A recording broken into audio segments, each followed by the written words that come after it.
The Nerd and Tie podcast is unsurprisingly a part of the Nerd and Tie podcast network. For more podcasts from actual play to true crime to witchcraft, go to nerdandtie.com or join our Discord by finding an invite at nerdandtie.com/Discord.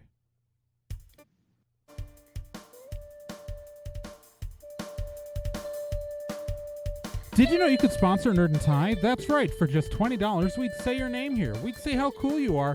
We'd say, hey, you know, those are a nice pair of shoes. And then you'd be like, hey, are you referencing the shoelaces meme from Tumblr? And I'd be like, no, I said your shoes, not your shoelaces, you son of a bitch. Anyways, it'll be a whole thing. It'll be great. Or, you know, contribute to our legal fund at gofundme.com/nerdandtie. I don't know, that'd help too. In this month's edition of Nerd and Tie, we're making peace with Peacemaker. We're being crime lords with Boba Fett. ColossalCon North is a thing. And who knows what madness lurks within our minds. All this in the Vomit Hat Steve Challenge on this month's Nerd and Tie. You can have one, you can have the other, you could have both. Thank God I wasn't doing the intros this month. Oh my God. But you have to have at least one. I was gonna say, like, Trae, your professionality is just like slowly leaving you this month. It is, man. I'm doing so much. Anyways, Nick, say who we are. Yeah, welcome to Nerd and Tie. Doing way too much. Is the network producer and host of this fine show, Trae Dorn. Calling out Trae for his swiftly dwindling professionalism is Genproc. Yo, what up? And it's okay to be unprofessional. But who are you? And who are you? And having second thoughts about living in a basement with a space bounty hunter helmet cult, I'm Nick Izumi. Yeah. That's very specific. That's very You specific. own the house, so if you're in the basement, that's by choice. It's your basement. Yeah, but why are there cult people? Why is there a cult in your basement? They're down there. We were just... They were like, hey, want to know the way? Man. Put this bucket on your head. It'll be cool. And so far, all we've done is complain about how things would have been better under pre-Vizsla and complain about the Darksaber. It's been just, I don't get it. They're weird. I'm thinking about kicking them out. I'm just like slowly burning apart at like every edge because like right now, like besides all the podcast stuff, and we're putting out new season of the Meat Grinder premieres in a couple weeks here, and the trailer's going out on Monday. Grind the meat. The trailer, by the time you listen to this, actually, chances are the trailer is up because this is releasing not long before the trailer goes up. But then also, I'm the convention director for No Brand Con, and full disclosure, I'm losing my goddamn mind. Yeah, you're oof. I'm just saying that if I email you saying please respond to this email, please don't sit on it for a week because I'm just... See, this is why I asked you specifically. You did. Because I was just talking to you at the time. The other people who and got you that said email no, so I got responded. express permission to not email you back. Yeah, but that's because you told me. The other people who got that email haven't told me anything. Anyways, we don't need to talk about that on recording. Nope. Further. I mean, it's not bad. It's just that, like, I don't want to bring up other people's business. But I'm just tired, man. No, we could bring up a completely other business. Oh, boy. We're doing a podcast right now, aren't we? We are doing a podcast, and I think we should start up our podcast with asking a very important question. Do you really want to taste it? What's going up must come down. Okay, so Peacemaker's out on HBO and HBO Max. Just and HBO Max. It's an HBO Max original. Oh, it's just HBO Max? Okay. Yeah. Well, it has the best opening sequence of any TV show in like the last 10 years. So I'm gonna say it just right now. So I'm watching. I've been watching 2 shows on HBO Max, and they are Peacemaker and Beforeigners. And one is an American show with a theme song written and performed by Norwegians, and the other one's a Norwegian song with a theme song written and performed by Americans. And so, That's a thing. That's life, man. That's just wild. Am I the only person who's made that connection? I think so. I haven't been watching The Foreigners though. Oh, I've been watching random stuff. Beforeigners is so great. So we're going to talk about Peacemaker, obviously, but I do need to just say, because the Beforeigners season finale just dropped this weekend. Should be the season finale. The first season was only 6 episodes, so the second season should only be 6. But no spoilers. That finale was just fucking wild, man. And it is. Well, do you know the premise of Beforeigners? I do not. Okay, so the premise is that it's modern day, but what happened was that like I think it's 10 years before the start of the series. Like you see it happen in the show, but then they jump forward in the first episode almost immediately. Yeah, it's like 10 years. Rifts in time have opened up across the world. And effectively time-migrants, like people start showing up from the past all over the world from 3 different time periods. They're the people from caveman times, effectively the Viking Age, and then the Victorian Age. And people who like historically just showed on records as like being lost in shipwrecks or vanishing, like just all start showing up.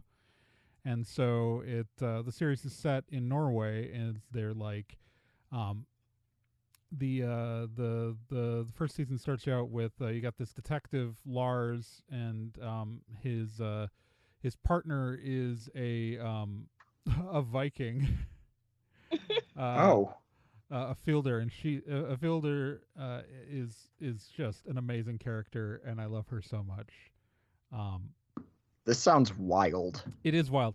I watch it in the Norwegian with subtitles only because when I watched the first season was when it's HBO Max for the second season. The first season it was just regular HBO, so I could watch because I do HBO Max through the Hulu add-on, so I can watch the HBO content through the Hulu app, but I can watch obviously only the HBO Max stuff in the HBO Max app. And I usually watch stuff if I can watch it in the Hulu app. I watch it in the Hulu app just because Hulu's got a better player on Roku. Fair. Because you ever try to fast forward and rewind on the HBO Max app, and it is a pain. But so on the Hulu release, they just had it subtitled. They didn't have it dubbed. So I started watching the second season. It defaulted to the dub, and I just like the moment a fielder opened her mouth, I was like, no, this is the wrong voice. This is way too high pitched, and like I was like, this does not match, and I had to switch it back to subtitled. The fun thing is in season 2 there are this is not a major spoiler, but there are some British characters who show up in season 2 who are speaking English, and sometimes the subtitles don't match the English dialogue. And the English dialogue is being spoken by Beautiful. British actors. Like they like the British characters are played by actual British actors. So it's just like that's not. I mean, like it's like three. Like I know Wow. it's like only slightly. So what I end up doing is just ignoring the subtitles and the scenes that are in English. That's like an anti-accomplishment. But yeah, no, it's I really enjoy Beforeigners a lot. But anyways, Peacemaker is very different. Peacemaker, on the other hand, real talk. In our best of 2021, I mentioned the film The Suicide Squad, directed by James Gunn, right, It's really good. And I was really curious what this was going to look like because I rewatched The Suicide Squad and I enjoyed it every bit as much. But as I was watching it, I'm thinking, wow, Peacemaker is as funny as he can be. By the end of that movie, he's one of the most hateable characters in this entire thing. Yeah. How are you going to make a series out of him? And the answer is one, because John Cena is a painfully underrated actor. Yeah. He's very good. But two, the way that James Gunn always does, by giving us stories about characters who are way, way, way more sympathetic than you might think, and relating to them through cheesy music. It is by giving us characters with issues with their dad and they related through music. Yeah. Yeah, okay, that's fair. It's very That's a cheap very shot. good, That's though. the entire superhero genre. Yeah, that's not just a James Gunn thing. Yeah, that's the I'll admit it. That's the excellent soundtrack, though, I would say is pretty much been a James Gunn thing. I love the music in the show. I love the characters. This is the second time ever I have given half of a shit about the Adrian Chase version of Vigilante. And the only other time that happened was when I was reading a Best of Alan Moore compilation. It's that the entire like let's be clear. It's just this version of Adrian Chase is, say, very different than when Arrow had Adrian Chase on the show, right? Like it's yeah, it is interesting that two different shows of all the characters in the DC universe, one, Adrian Chase is not one I would think people would be that excited about doing, but two, it's amazing to me how drastically different Arrow went with him versus how Peacemaker did, where there's an argument to be made that he's DC Deadpool, but I'm kind of okay with that. Yeah. Well, he's a lot more vulnerable than Deadpool. Yeah, that's very true. He's got a lot of issues. He's got a lot of issues. So how many episodes are we into this season right now? 5. We're 5 episodes. It's an 8-episode season. And no one's seen the 8th episode yet. Like, reviewers got to see the first 7. Because James Gunn didn't want the finale. And apparently Gunn wrote all 8 episodes while he was recovering from COVID. Mad props. Yeah, it's and if the butterflies have no, I'm not going to explain what Project Butterfly is or what butterflies are for people, but apparently are not from the comics. They are literally a thing he had in a screenplay that that has never been produced, that he lifted from like something that he had already written a long time ago. And it does lead to Peacemaker asking if he's going to fight a Mothra. It does. And there's so much stuff in this. Like, this version of Peacemaker is so different. Like, there are elements that come to their classic Peacemaker, like, you know, like the kind of person his father is. It's a different character in the comics, but it's the same kind of thing. But like the Peacemaker in the comics, for example, doesn't live in a trailer and doesn't have a pet eagle. Although, can we give a quick shout out to so Peacemaker in the show has a pet eagle, and the eagle is played by the low-key goat of nerd culture of the last year or so, and that is, of course, D. Bradley Baker. Yep. And if you have, I guarantee you have heard him, because in addition to Eagly the Eagle, he played all of Ratcatcher 2's rats in The Suicide Squad. He's also currently Murph. Yeah, he's currently Murph on Star Trek Prodigy. And he is the entire title characters in Star Wars The Bad Batch, in addition to playing the entire Grand Army of the Republic in Star Wars Clone Wars. Absolute goat. And I want to give some love to D. Bradley Baker. And he was Animal in the reboot of Muppet Babies. excellent. Not as exciting as the other ones. I wasn't that impressed with what I saw. But of course, that show wasn't for me. I haven't watched it, so I wasn't so much watching it, but it was on in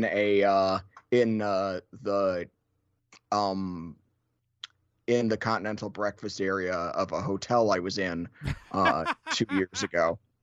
Mm-hmm. I remember continental breakfasts. I know. I miss them. Oh. The breakfasts. They were continental. Continental, I say. Yeah, so it's Peacemaker is probably like if you're not watching Peacemaker, you need to watch Peacemaker. Another HBO Max superhero show that's just leagues above. It's yeah. I love it. I love Doom Patrol. It is. I think Peacemaker is the highest critically reviewed thing in the DCEU. And it has every right to be. Yeah. It really does. It leans into the, if you don't have a whole lot of tolerance for gross out comedy, it might be a little much for you. Fair warning there. But it handles its characters so sincerely that I can't not love it. Well, and this ties so much into the Suicide Squad. So what I find interesting is that Jennifer Holland, she's playing Amelia Harcourt, and her character in the Suicide Squad wasn't written to be Amelia Harcourt, right? She was literally like communications officer in the script, and then James Gunn at the last minute changed her credit in the end credits to Amelia Harcourt. Because she's never referred to that in the entire film. She's not referred to. I was actually kind of thinking that when I was rewatching it. I'm like, they don't say her name, do they? No, they don't. It's kind of weird. But but James Gunn put it in the credits. And so like, she didn't know she was playing an established. Like, if they had cast someone who wasn't the right physical type for the character, it probably wouldn't have. Like, that's just an interesting chain of events about how none of this is planned and no one knows what they're doing. Also, I will say I was really excited to see Christopher Heyerdahl show up in the most recent episode, because I'm always excited whenever I see Christopher Heyerdahl show up in anything. I mean, he's Todd the Wraith, man. It's fair. I'm a big fan of so many genre shows that were shot in and around Vancouver that he is in. So to one last thing I do want to clarify in my little joke at the beginning, the opening credits on this show are so good. They use Do You Wanna Taste It by Wigwam. Yep. Excellent modern glam metal band. Yeah, that's a thing. Modern. That song's 12 years old or 11 years old at this point. Hey, Trae, 12 years modern. Old is a lot more recent than most glam. That's all I'm saying. Right. Most glam rock was popular before I was born. So, I know. It's you get bands like Poison. You know what's interesting is one of Poison's first big hit was a cover of Ain't No Love in the Heart of the City. The original version of Ain't No Love in the Heart of the City is the opening theme for Beforeigners. Jesus Christ. I'll watch it at some point. I will say though, the opening on Peacemaker is everything I would have wanted and more. I love dance sequences. I love the fact that they have the entire main cast doing a dance number. It's wonderful. It's truly wonderful. I like it. I love it's it. Fun. Watch Peacemaker. It's really good. If you're not watching Peacemaker, you should sign up. Just sign up for HBO Max for a month, man. I want them to make more shows like this, and they won't if people don't pay to see them. Yeah, it's who knows. I really do feel as while it still vaguely feels like the DC EU is kind of doesn't have like a grand overall direction, to me that's kind of offset by the fact that because the DCEU, at least right now, is pretty hyper focused on just letting directors do their thing with it, it means that we've been getting some really weird, interesting, and creative stuff. And I would like to see more weird, interesting, creative takes on the DC characters. Yeah. Because they're never going to out Marvel. It's a stupid thing to do. No, just do their own thing. I don't know, you know what the weirdest thing for me watching Peacemaker is? I'm 2 inches taller than John Cena. That's weird. That's just weird. I love John Cena, but he's not even and he's a very large man. And I'm very amused by him because like he looks like he was drawn by Rob Liefeld. I don't understand it. How does he function? How his body moves is amazing to me. That man has to spend so much time working out to maintain that, for one. Like, that is just like, that is a crafted work of art. But then you put that chin on that head too, and it's like, I don't understand how is he made of flesh? How is he real? And how am I taller than him? It feels like he should be taller than me.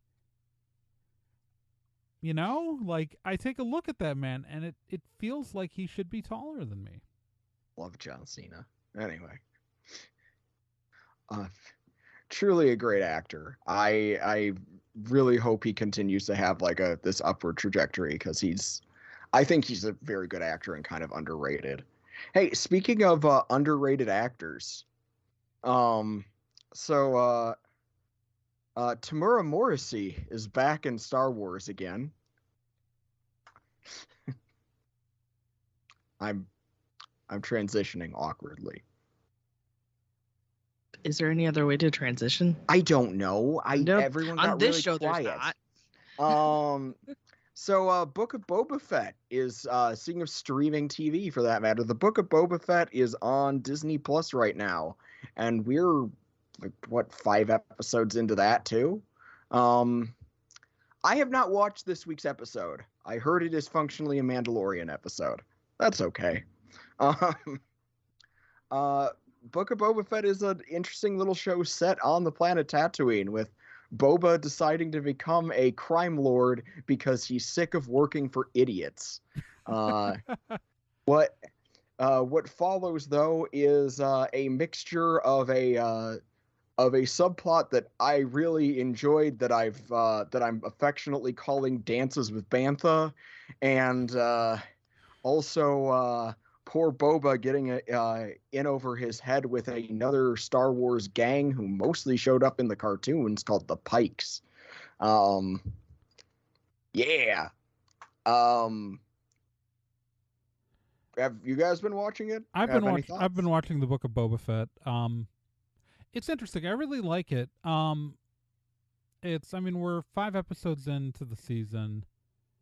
And is it an 8-episode season? I think so. Yeah, that sounds right.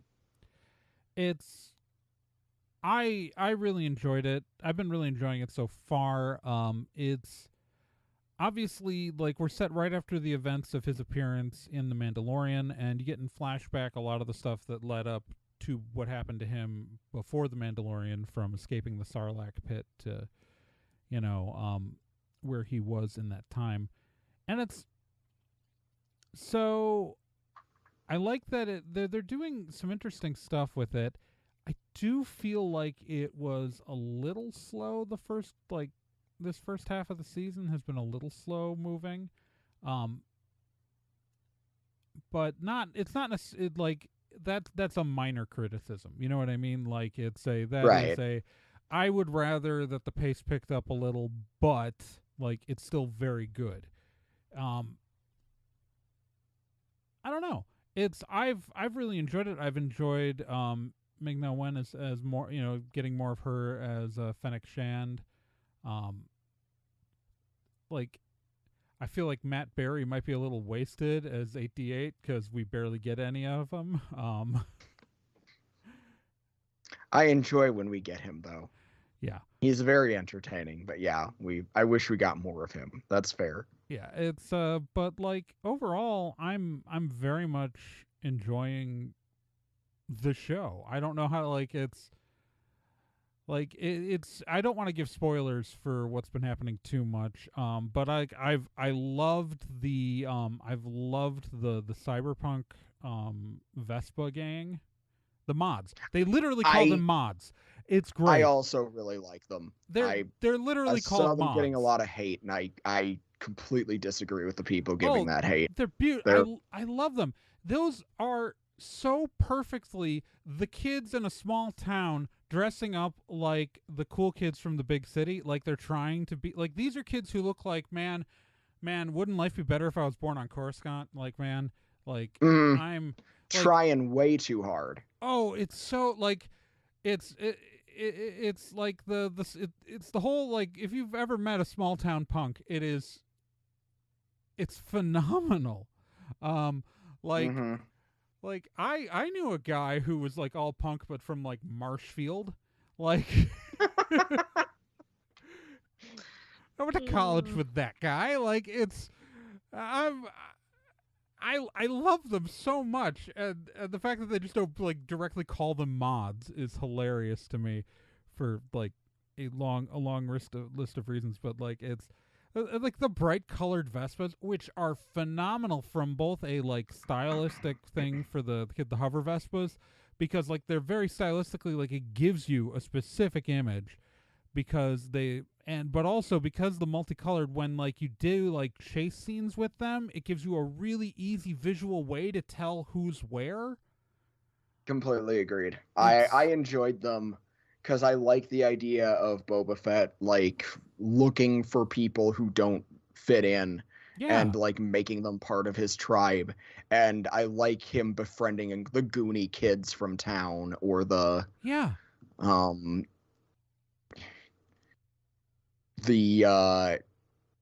I love the leaning more into stuff that they started poking at with the Mandalorian, of humanizing the Tusken Raiders and making their whole thing make a lot more sense. Also you get stuff in the setting about how Tatooine hasn't always been a desert world, which is like super necessary for establishing why there was a biome there to start with. This is a post-apocalyptic world. This was a world covered in oceans at one point. And then imperialism happened. Yeah. There was an environmental collapse on this planet, and so that's why it is the way it is. And it's just like, it's just, I just love it so much. Big one though, this is probably my biggest compliment that I want to give the show. So Robert Rodriguez, famously or infamously, depending on who you ask, is credited with telling Jon Favreau, "Don't be a wuss," in regards to making the decision between making the child in The Mandalorian a puppet or CG, and then going with the puppet. I am very glad that, on that same note, we are keeping to stop motion and puppets on these droids.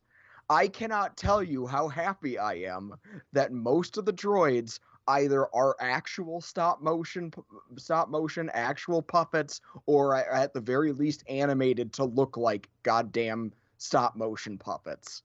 They're beautiful. I'm here for it. More practical special effects, please. I am begging you. You have the money, Disney. They're so good. Yeah. I will say that overall as a series, I've enjoyed The Mandalorian more, but I'm really enjoying the Book of Boba Fett. Like, I'm glad this is a story they decided to tell. I'm looking forward to seeing what they do. My favorite meme that I've seen that they haven't touched on is that there is an episode of The Bad Batch where Fennec Shand like spends the entire episode either trying to or in the process of kidnapping Omega, who was the one female clone that the last few clone troopers are traveling with. And I just would think it would be so funny if we just had a moment of her going up to Boba and being like, "Hey, boss, I ever tell you I met your sister?" Wait, what? I'm realizing, where did Fennec Shand originate? She was originally in The Mandalorian. Okay, that's what and then she was back. She was backdated into Okay. an episode of The Bad Batch. So because I know The Bad Batch is obviously I don't watch the animated shows, and so I know The Bad Batch is the most recent one. It's excellent. But I really, like it's really whenever good. you get something with that time period, I'm like, we've had so many characters go the other way that like I had to check. Yeah, she is one of the ones who started out in live action and got back logged into the cartoons. Whereas you've got Ahsoka Tano and Bo-Katan Kryza, who started in the cartoons and are now making their way into live action. One of whom retains her original actor. Because Katie Sackhoff already looks like Bo-Katan Kryza. So well, it's almost like they purposely made the character to look like Katie Sackhoff in the original show, and that'd be silly. And the actress is the appropriate age to continue playing the character. Because that doesn't make sense. Because Starbuck, it's because Katie Sackhoff is great. I love Katie Sackhoff so much, and Gen is still here. Yeah. Like, I feel bad. Don't mind me. I might be falling asleep a little bit just because I stayed up way too late playing D&D. I feel like it's been a weird weekend for everybody. If I may just make a really quick aside, because both of you will really enjoy this. The character that I made for my D&D is a ranger, and he is a shifter. And that basically means it's a humanoid with bestial like aspects. It's not quite a were beast person. But I decided to give him bestial aspects of the puma. He is. So I am playing Puma Man. The Puma Man. The Puma Man. The Pumaman. So excellent. That's all.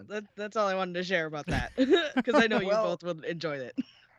Well, I mean, I know Trae and I had some opinions on Boba Fett, and I know you didn't have much on that one, Gen, but I think this next topic you might have a bit more input on. And this one affects me pretty deeply. Although there hasn't been like a technical formal announcement. Yes, there has. There has been. Well, okay. So they put it on their Facebook page. Yeah, that's pretty formal. Okay. So the Facebook page is up after rumors about this for basically years because of a bought web domain.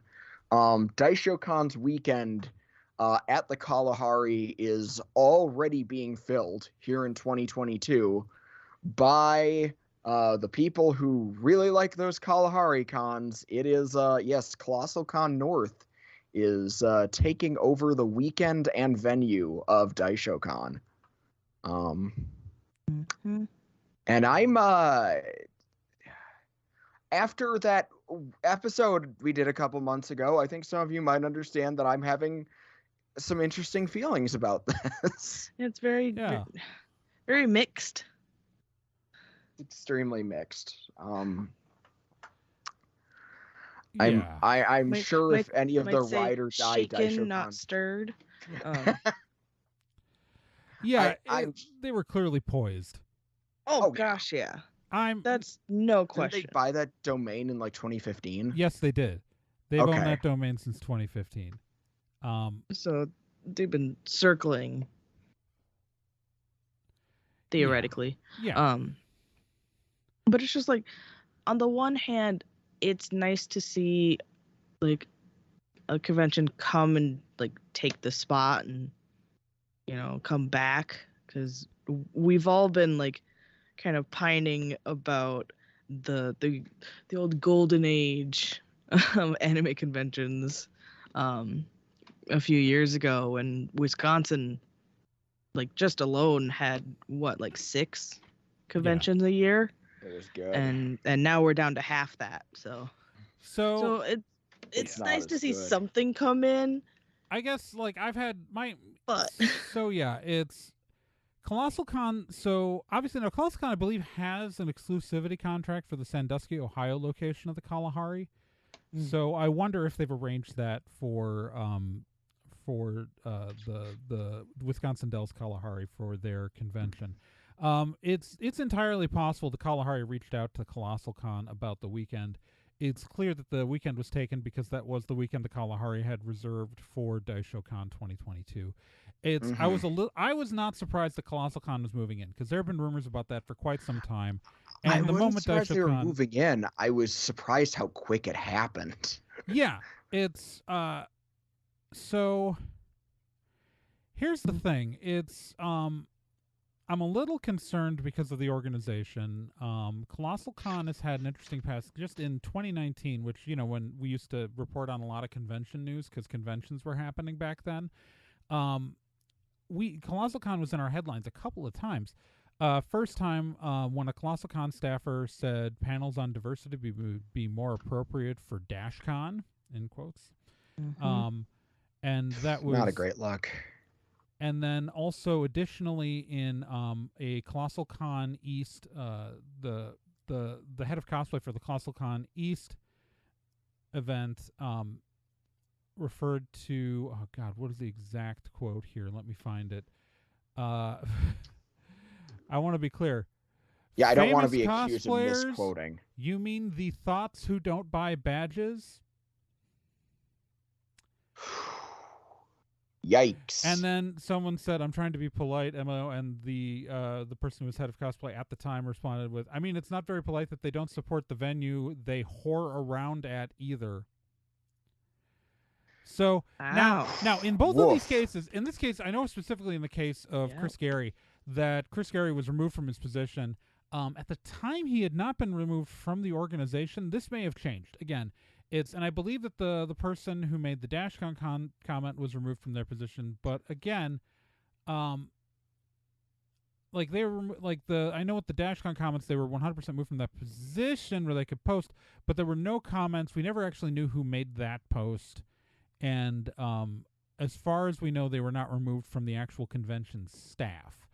And so I don't know about Chris Gary, whether or not he is still with ColossalCon staff as a whole. It's, let me, I don't know, Chris Gary. I'm going to Google. Just let's see if people have things in their LinkedIn. Okay, Chris Gary has been fired. But the according to posts I have found, at least according to the internet posts, I don't have direct confirmation. But so I at least believe that he might be removed. But the person from the other situation, as far as we know, has not been actually removed from the organization. So like it's a culture that is a little concerning internally. And so, and again, I am the head of a Wisconsin Dells-based convention. Let's be very clear, full disclosure, I run No Brand Con. No Brand Con runs out of the Chula Vista Resort in the Wisconsin Dells in April. We don't consider November conventions to be competition, for the record. Like, it's any convention that is running like 6 months off of us we're not competing for like the attendee for the same dollars. Like, we might be trying to get the same attendees to attend, but we're not. Like the person who we're so far apart in the calendar, with the rare exception of the people who can only do one convention a year, we are not competing for people. And I don't view it as like even in the most cutthroat version of reality that either one of our conventions is a deciding factor in going to the other, right? Mm-hmm. Like, so I strongly doubt that would be the case. right. Yeah. Like, I don't think any attendee goes, well, I'm going to go to No Brand Con and not ColossalCon, and I don't think any attendee goes, I'm going to go to ColossalCon and not No Brand Con for a I mean, someone, obviously there are people who make those decisions, but those are their own decisions for personal reasons, and the existence of the other one is not a factor in that decision about whether or not they attend mine or theirs. So, like, I don't want to sound too negative, because again, like, I am technically running another event. And I will say that, like, this isn't the worst case scenario. I'm not going to go into details about anything, but there are worse groups to move into those weekends. And exactly, I guess there are absolutely very worse groups that could be moved in, and I'm glad it's not those groups. My surprise comes in twofold for this specific weekend. One, I didn't expect it to happen this year. I expected ColossalCon to move in 2023. In fact, actually, the fact that they're sticking to DaishoCon's weekend is more convenient for me, because it does guarantee that, like, it's not going to impact the stuff that I'm doing at all. Like, they have put themselves squarely in the one spot in the calendar where, like, I'm much more concerned about, like, I don't view, like, most conventions as actual, like, competition, but the other events, the conventions that would affect my numbers more are, like, all the other cons in April. Like, there are a lot in, like, March, April, and May is a busy time of year in the convention calendar. So, like, those I'm worried about. But the other thing is that specifically that, like, they ended up exactly on DaishoCon's weekend, because that is the same weekend as ColossalCon Texas, which I know that they'll have different operational staff for the two events, but it does mean that when you're running an organization and you're splitting up who's running what at different events, it does mean that they can't run their complete A-team at both events, right? That that's either you're running one event with your best team and the other one with, like, the opposite of your best team, or you're splitting your best team up over two events. And that is, like, a much more difficult position to be in. Because while I don't think it's a concern, obviously conventions run on the same weekend all across the country, many weekends a year, right? Almost every weekend. And so, like, for vendor competition, Texas and Wisconsin are going to largely draw different vendors. It's, for an artist, and then obviously guests are split up across the country no matter what for these things. But, like, when you're running the thing yourself, and I can say this as a person who organizes events, it is staffing is the challenge, and it means that because while volunteers, like your on the ground staffers, are likely going to be local, there's going to be a great number of staffers for an organization like that where you would want the central core, and you can't have those people working at more than one event at the same time. Yeah. Oof. So, I mean, obviously, ColossalCon, if they have the resources to pull this off, and I think they do, like, I will say that I think ColossalCon, for all as I've been critical of them in many ways, I do think that they are more equipped to handle running an event at the Kalahari than DaishoCon was in its later years. Because DaishoCon's greatest problem was not financial, it was manpower. But I wonder how much of a challenge this is going to be for ColossalCon in that respect. Yeah, it's going to be interesting, because I mean, like, I don't know much about the internal workings of it. There's that weird factor of it's going to be a con. It's going to be in the same space as Daisho, but it's also going to be run by people who aren't from Wisconsin. Yeah. And, like, that's not inherently a bad thing, obviously. That's just kind of it. I know the vibe is going to be different. Yeah. And that's not good. That's not bad. It just is. And it's, again, emotionally, this is weird.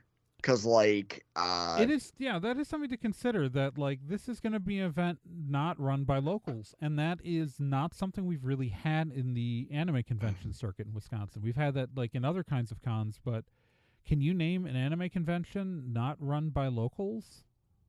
Not in Wisconsin, no. Yeah, not in Wisconsin. Obviously it happens all over the United States. That's Right. not Right. It's again, it's not good. It's not bad. It's it is different just though. interesting. It's it's very different. it's gonna be different. It's gonna be interesting. But like, yeah, most of the Wisconsin cons, and I may be wrong, but I think most of them were started by university groups. Correct? Most of them, not all, but Most. most. Yeah, Most not of the all. anime, like Anime Milwaukee was started by a university group. No Brain Con was started by a university group. Daishokan, no, Late Daishokan was started by a university group. The Late Geek Con was started by a university group.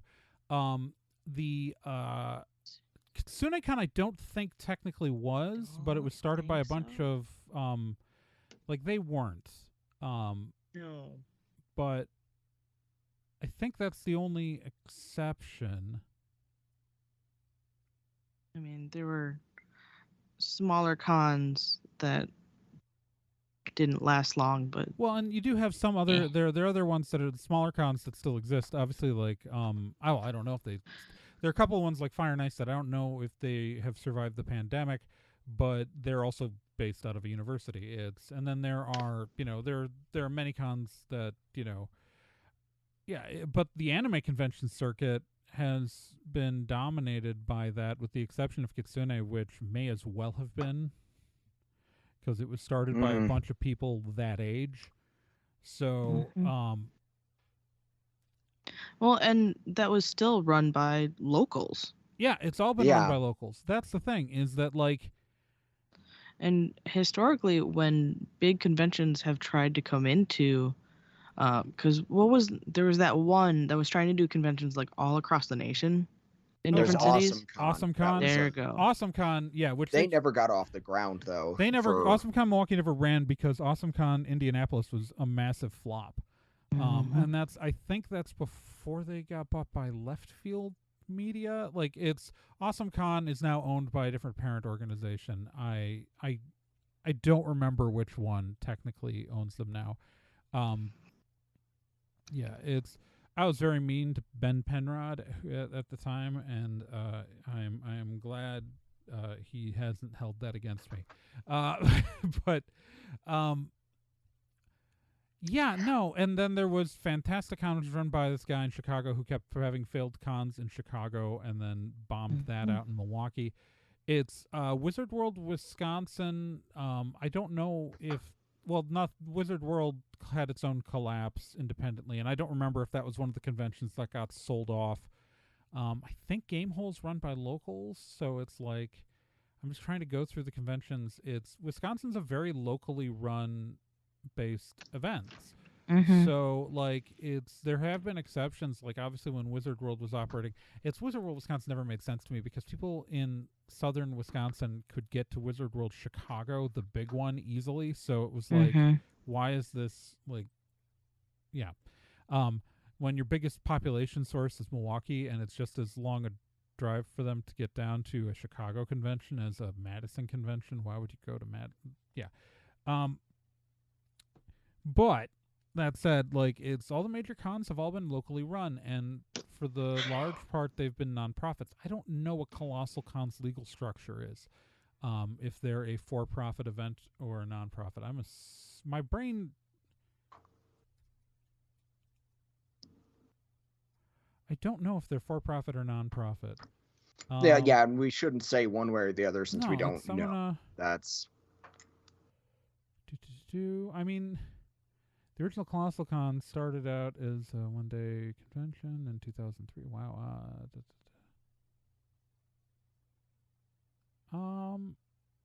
Yeah, I don't know. No, I have no idea what their legal structure is.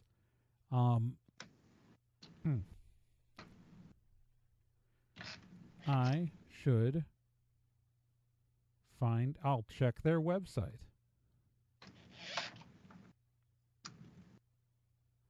They don't say. I mean, yeah, none of this is all like it's just trying to find something about Like, I'm finding stuff about the actual event. Like, this would be a very helpful website right now if I was trying to go to the event. Mm-hmm.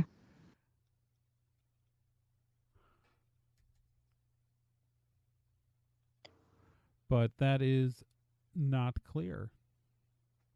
But yeah, it's pretty. It's weird. Okay. It's super weird for me. Yeah, and Well, it's let's. just Okay, let's tackle nostalgiaconventions.com here. LLC. Okay. So I need to find out what, because that is their parent organization. There are nonprofit LLCs, but usually not.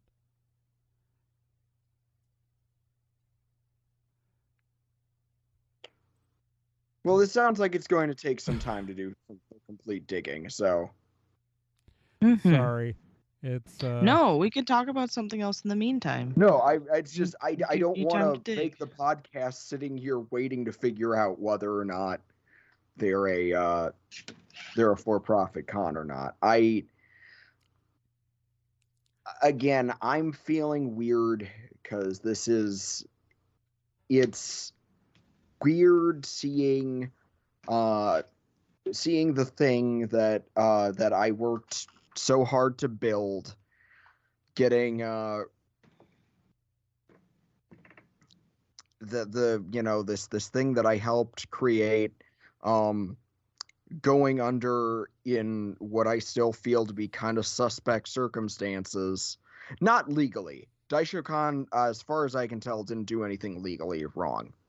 It doesn't change the fact that I still feel skeezy about it.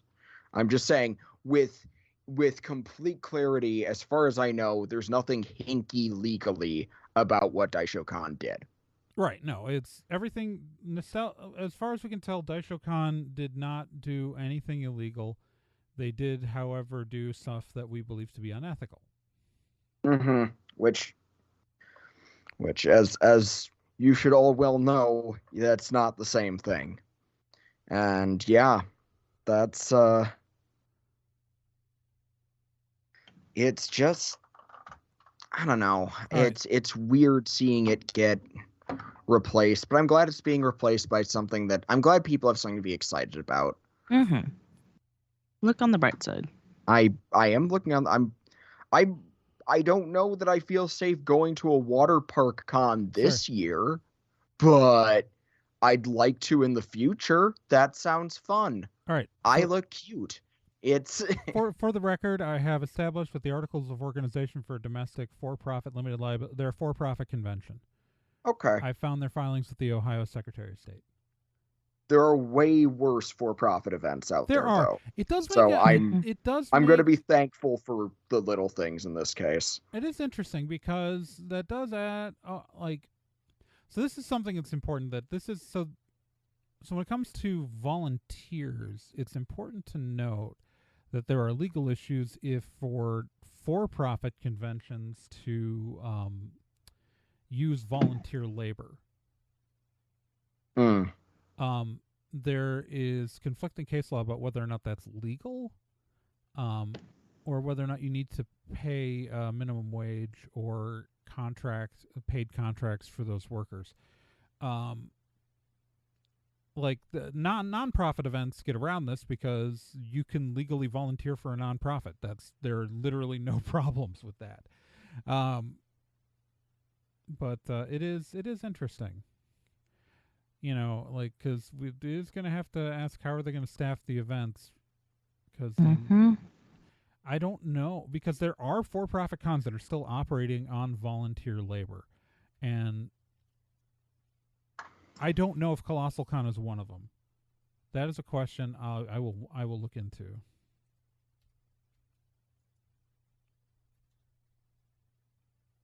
But yeah. Yeah, because there is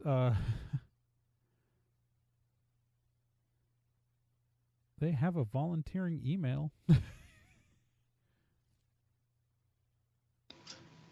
I don't know. That is it's a sticky legal issue that that is something that people should look into. That's because, again, Wisconsin's anime cons have all been nonprofits thus far. Mm-hmm. Uh-huh. Yeah. And I actually don't have anything against for-profit conventions. Nerd and Tie ran a convention for-profit in 2016. Let's say we literally ran a for-profit convention. Well, we ran it for-profit. Doesn't mean there was any. There wasn't a profit, but we ran one. Yeah. And so, like, we're not, like, inherently against it, but it does bring in some, like, legal questions whenever we talk about this stuff. And it's just stuff to think about. Yeah. I mean, and there are much worse for-profit groups that could have come in. So, anyways, so Beforeigners is great, guys. I just have to tell you. We've talked about Beforeigners enough. No one else has seen it. It's on HBO Max. I know you can. I haven't watched it because I'm too busy watching all the iterations of Devilman. No one needs So to there. see Devilman. Everyone needs... Devilman's a classic, Trae. Well, It's Gona Guy's magnum opus. which version though? I'll magnum opus your Gona guy. He's the greatest manga... One of the greatest mangakas to ever live. So, yes, there's a million versions of Devilman. Get and I were briefly talking about that. Yeah, because I don't know why, but I got on a kick of just like, I want to watch Devilman. Oh, there's this 1973 TV show anime version. It's 39 episodes. Oh, watch that first. This is not the same plot as Crybaby at all. That is... This is like one of these, and there's tons of them, so you know the trope. This is one of those shows where it's like good guy defeats monster of the week. Every week. Every episode, there's a new like devil coming after Devilman that he has to defeat, and they all look like they were designed to be made into toys and to sell toys. And like that's a lot. That's one of those effects of like in the 70s. That was Gona Guy was There was a point in his career where he was writing 4 manga simultaneously. Jeez. Yeah, the man is insane. His sensei, Shotaro Ishinomori, is the only person who could beat his productivity, and Ishinomori has a posthumous Guinness World Record for it. Jeez. Yeah, the man was nuts, but one of his things was that he would sell pitches to Toei, and they would start with the same basic concept, but like Toei made a superhero monster of the week show, and Gona Guy's manga ended up being his violent, horny screed about how much he hates war. Yeah. Yeah, because if you watch the 73 anime, it's much more based on what is it? Demon His Lord previous Dante. work. Yeah. Yeah. Demon Lord Dante. Whereas if you move on to like say the 1983 OVA adaptation, which has Nick's favorite iteration of Ryu. He's so good. It's my beautiful Satan boy. It holds much more to the actual Devilman manga, but being as it's called Birth of Devilman, it gets to the good part and then it stops, and it's really annoying. It's almost literally just like the first 3 chapters of the manga, and then it just stops. And then it's just done. There's no other like OVAs from there. I mean, the next one comes in 1990, which is in continuity with that one. Like the same character designs are used. Yeah. So in my watching, I've completed 73 and 83, and I have yet to watch 90 OVA, and then there's a 2000. There's the live action movie. There's a Japanese live action movie that is considered a oh god, It Do has they put him in furry pants? it's got bad CG. Oh no! It's got bad acting. No, In a I don't questionable wanna. decision, they I don't decided want. to try to incorporate elements from the 70s show and the manga. Oh So no! after he gets devilized, Akira always wears a yellow t-shirt with a big A on it. Hey. Yes. It's on Tubi. Like we my we gosh. could do like a watch party or Oh, something. we should. We should. Oh, I did Live also. stream it on the Nerd and Tie Facebook page. Yeah, we could. we We could. should. But I did also watch the 1973 movie Mazinger Z versus Devilman. Ah, And Mazinga. I know nothing about Mazinger. So that was a pretty fun little movie. It's basically just like Mazinger gets his wings. Yeah, Mazinga was That's what the like whole movie the was. the And OG Devilman one of the best super robots, like one of the classics that Gonagai also created. And of course they had to cross over because why wouldn't they? Well, I mean, the protagonists of both series are pretty much the same dude. Yeah. They're so similar. 70s Toei protagonists are all basically the same guy. Getter Robo, same story, and Nagai didn't even create that one. He was friends with the author, but Heck. hey, speaking of 70s anime, I did think about something that was announced that I did want to talk about real quick that I'm kind of excited for. And by kind of excited for, I mean I'm losing my goddamn mind about it.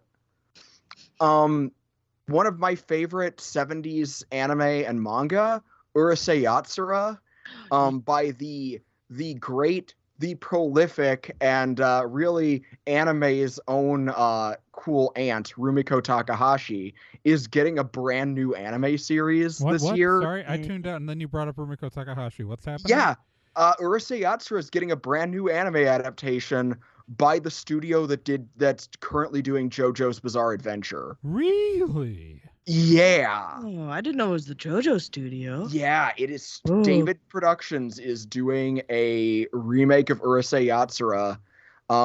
And I'm just going to tell you all right now, I want this on the record on the podcast. I love Urusei Yatsura. I'm a huge fan. So whether this is really good or really bad, I'm going to be real annoying when it starts airing. I'm just giving you all a heads up right now. You've been warned. Been warned. We remember, stand Ryunosuke. I love Urusei Yatsura so much. It's new. And hilariously, the actor playing Ataru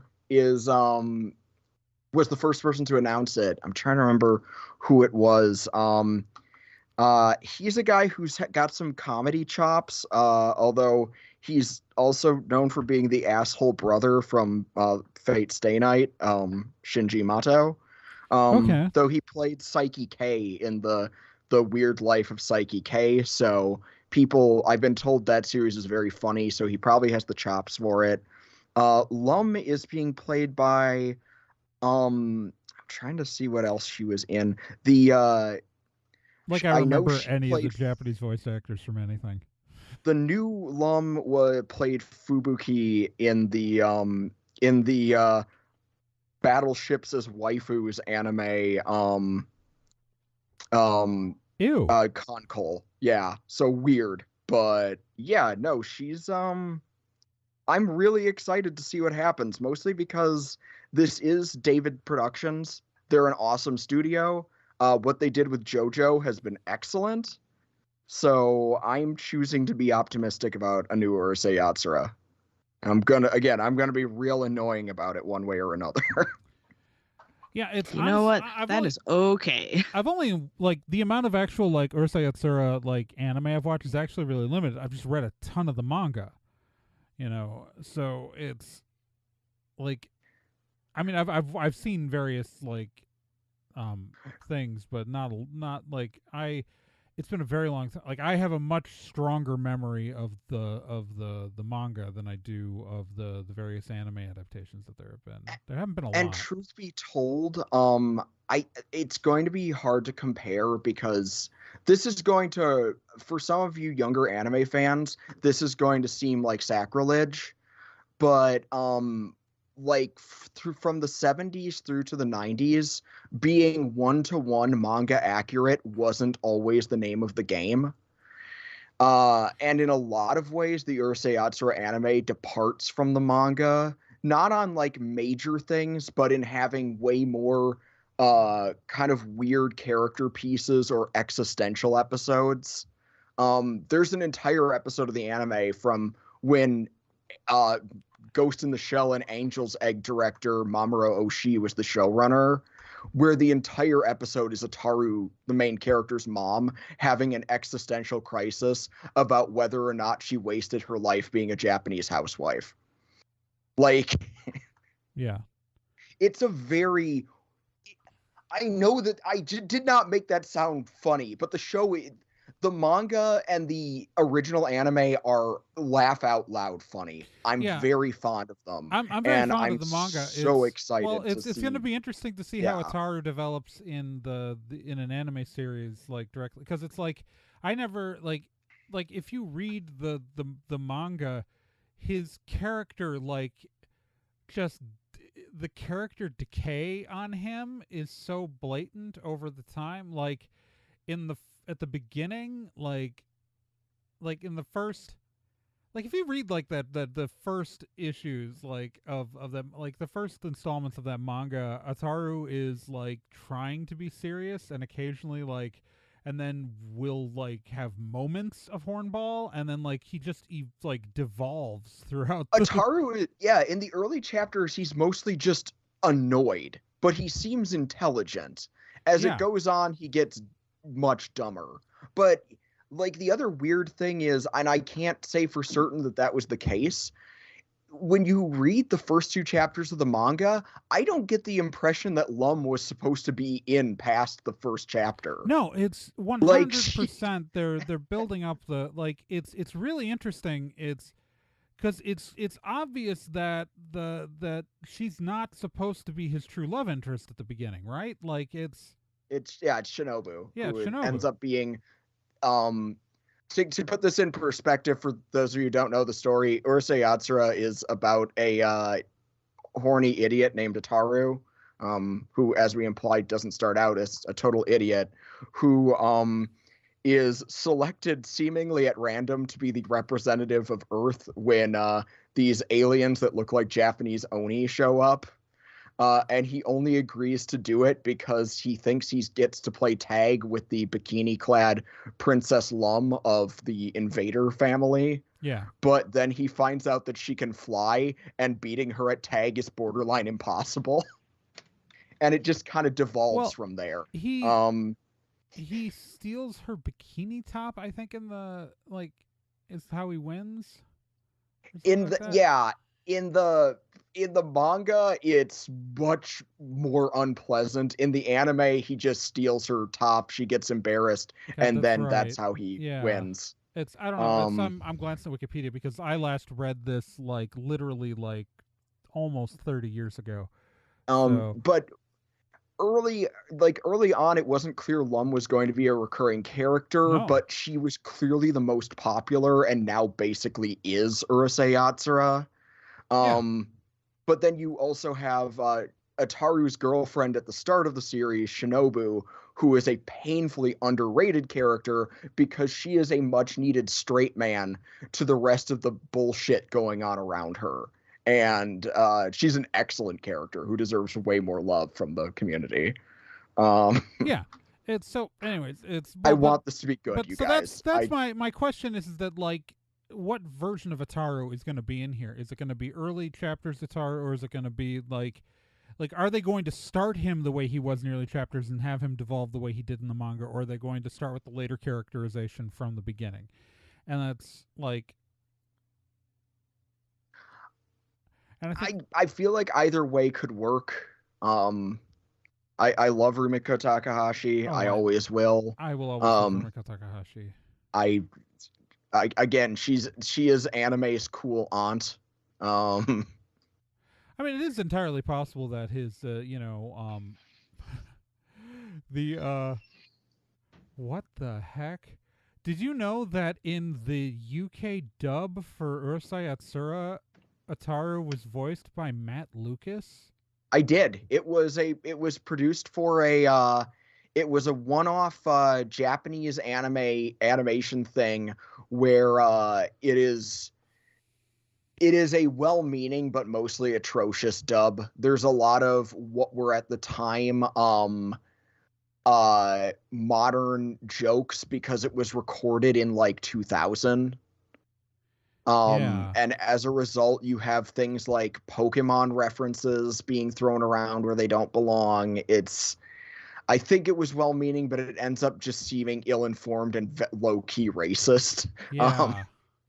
It's not great. Let's never watch that. Anyways, you shouldn't. It's hard to find anyway. But I like I'm a big fan of Rumiko Takahashi. Obviously, Ranma 1/2 is a much more important piece of work to me, even though Ranma, like, I don't know, Ranma 1/2 is a weird thing to say is an important piece of work to anybody, but I love it.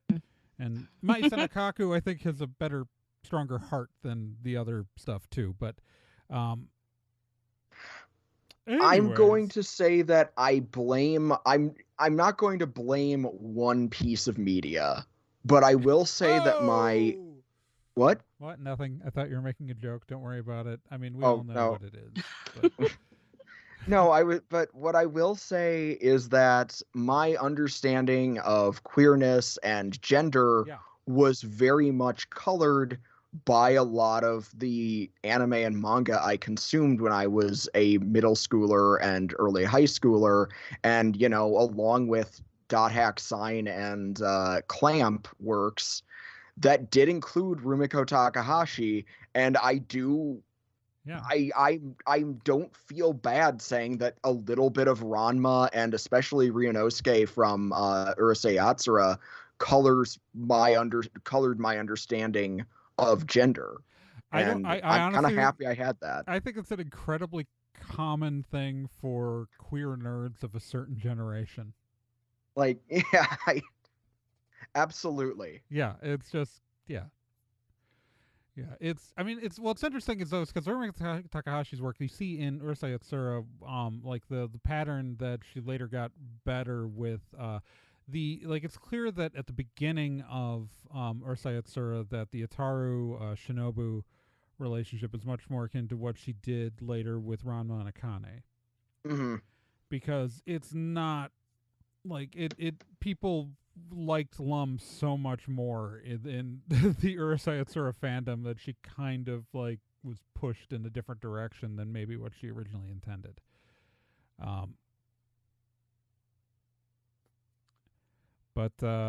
Yeah. Okay, so we should move on to the final part of the show because what's the final part of the show? The Vomit Head Steve challenge. The Black Lion to our Voltron. I'd actually say this is more of a green lion. We could get by. But I just can't get it off my black lion. Anyway. Okay, so there go the rails. They're all the way over there. We've leapt off of them quite a while ago. I mean, like it's... Rails are Look, jerks. If I had to lose one of my limbs, would it be my... Or one part of my body, would it be my torso and head? No. Would it be my legs? No. Would it be my right arm? No. My left arm? I mean, if I had to pick... Fair argument. Oh, if we're choosing to, like, not have a part of our body, I've already chosen. Appendix. Yeah. Good one to drop. But none of the lions are the appendix of Voltron. The little mouse robot from the 80s cartoon is the appendix of Voltron. All right, the Vomit Head Steve challenge is the part of the show where I read to you a line of a book, and the challenge to you, listeners, guess what book we're reading. If you guess the book correctly, you get included in the Hall of Awesome. Benefits of the Hall of Awesome are as follows. 1, I read your name aloud every episode. 2, I put you on a hidden web page on nerdtide.com that you can find if you hunt for it hard enough. And 3, there is nothing else. This is a free, dumb thing we do. The current words. Red leather, yellow leather. All right. So the current members of the Hall of Awesome are as follows. We're going to do so well this episode. Archimite, Zero, Rena Innocenti, Cheese McDaniel, Crystal, Slitherity, Shameless Otaku, The Random Ramblings Band, Corefan, Capito, Chris Graham, Millisaurus, Pipper Godzilla, Cavsy, The Minnesota Librarian, Sean Orange, Keith Shizuo, Sakura Sunset, Joel Kreisman, Patrick Delahanty, Wonderland Hearts, and Megsy Sass Council. Booyah! Sorry, I just popped my mic really hard, and I'm sorry about that. You did. Anyways, I'm going to read a line from the current book. Frank, a moment of your time, please.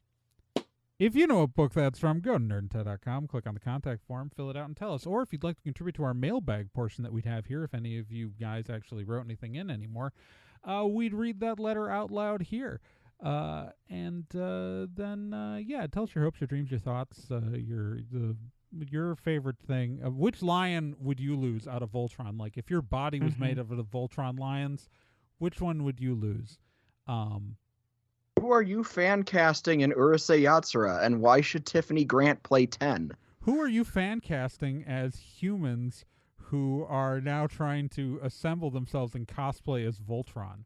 Like the robe, like they're cosplaying the lions and trying to build an interlocking costume where they actually like cheerleader pyramid on each other. Who would you fan cast in that? Okay, but now someone's gonna actually try to do that. They should. Please do. Look, I'm just gonna say that in the next year, when I go and see cosplay contests, if I don't see anyone, I don't care what the cosplay is, attempt a choreography from the opening of Peacemaker to Do You Want to Taste This as their cosplay skit, if no one does that, I am going to be so mad. Seconded. It's amazing. It's the greatest thing put to film. Like, you don't have to cosplay. Maybe ever. Like, I'd love to see the Sailor Scouts do that. Like, just anybody. Yeah, the Ginyu Force. Do it. Voltron. Yeah, honestly, I'll take it. Oh boy, we should get out of here. We should get out of here. Hey, we are of course Nerd and Tie. As always, I'm Nick Izumi. I'm Trae Dorn. I'm getting proc. And remember, you can always subscribe to this show on iTunes, Stitcher, Spotify. Although, fuck Spotify. Maybe don't on Spotify. But maybe like uninstall maybe Spotify. try Podbean or Blueberry or something, like any of the. But if you're on a service that allows you to rate and review, like say Google Podcasts or Apple Podcasts, you should rate and review the show and tell your friends. You can follow the show on social media. We are at Nerd and Tie on Twitter. We are nerdandtie.tumblr.com, and our Tumblr's working again miraculously. It broke for a little bit, but it's back online. You can follow us on Facebook at facebook.com/nerdandtie. We are a part of the Nerd and Tie podcast network, of course, and we've got some great shows coming up for you over the next year. We've got a new season of The Meat Grinder dropping. It's premiering February 15th. Episode 1 is going up.